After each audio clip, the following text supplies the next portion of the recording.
I'm going to try to do two things at once here.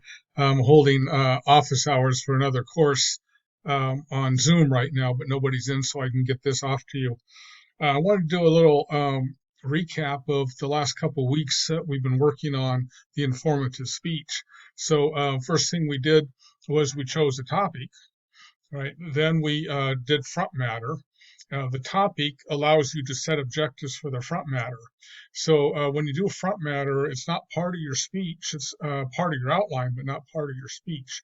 So the front matter will set you up to where you can start doing research and then getting information and assembling it. All right. So we did specific purpose and general purpose and the thesis on there. So when you went and did your research, you were trying to find things that would meet your objective of the specific purpose, and then you're looking for information to support your thesis. Okay. All right. So I haven't graded your speeches yet. As I had a lot to do to get you ready for speech week, which is this week now. So your only assignment this week is to do a speech. Well, I guess you got three assignments.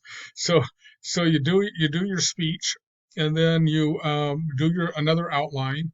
You can use it if you got 100%, or 30 out of 30 on this outline that was due last night. Then you can use that same outline. You don't have to make any changes. I may find a mistake in it, and then I'll mark it because I don't know what you got before. Just send me an email. Let me know um, on that part. All right. So the rest of you can look at your mistakes in the email. Just look at the grading rubric, and you can decipher what your mistake was. Did you meet everything in that box that I checked? And if there's something in the box, and then go back and see if you did it, and then fix it, so you can get a better grade here. All right. And now let's talk about the speech. So this week you have all week to practice it. So practice it out loud. Practice it in the closet someplace if you want to. Practice it in the basement. You don't. I would suggest not to practice it in front of anybody right now as you're getting ready and getting it together, because they're just going to tell you said too many ums or you looked at the ceiling and stuff I really don't care about at this point in the game. Those filler words, ums and so that and so forth and like, those things, they will go away as you become a more skilled speaker. The more you think about it and are conscious of it, the more you're going to use it. So I'm not worried about that part. So practice like that. Then after you practice a few times and you got your speech down and organized in your mind, then sit in front of your friends like a normal conversation. You might be talking to them outside, sitting outdoors or something like that, or talking to them on the phone or FaceTime or anything like that. Just give the one point of your speech. Oh yeah, so I've been at school. I'm working on a speech in my speech department, and I did a speech class. And what I did is I research this point and then tell them about the point and how you tell them. You don't have to cite a source though in this point, but tell them exactly what you're looking for, or tell them exactly. Well, I'm getting a little rummy here.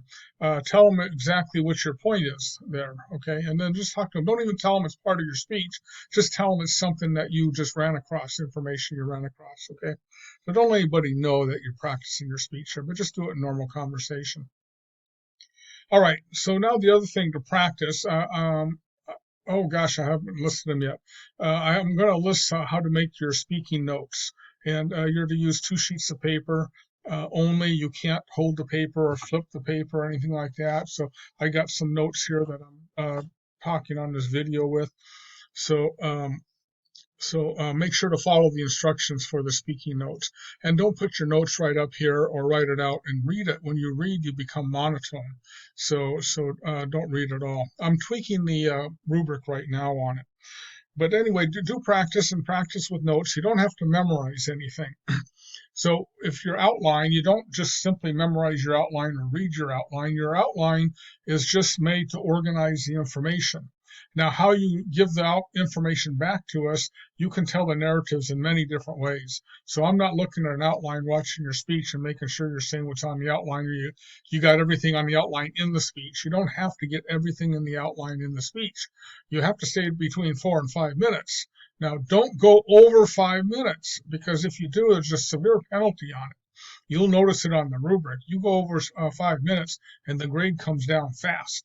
So the reason I have that in there is because I know you have to practice and practice a lot to get your speech within 4 to 5 minutes.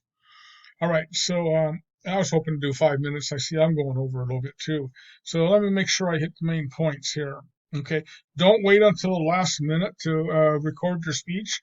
And if you record it goes over 5 minutes, re-record it. Okay, but if you wait till the last minute, you're boxing yourself in, and then you can't recover from the mistake. Now, don't expect the perfect speech. There's a famous speaker named Mark Twain.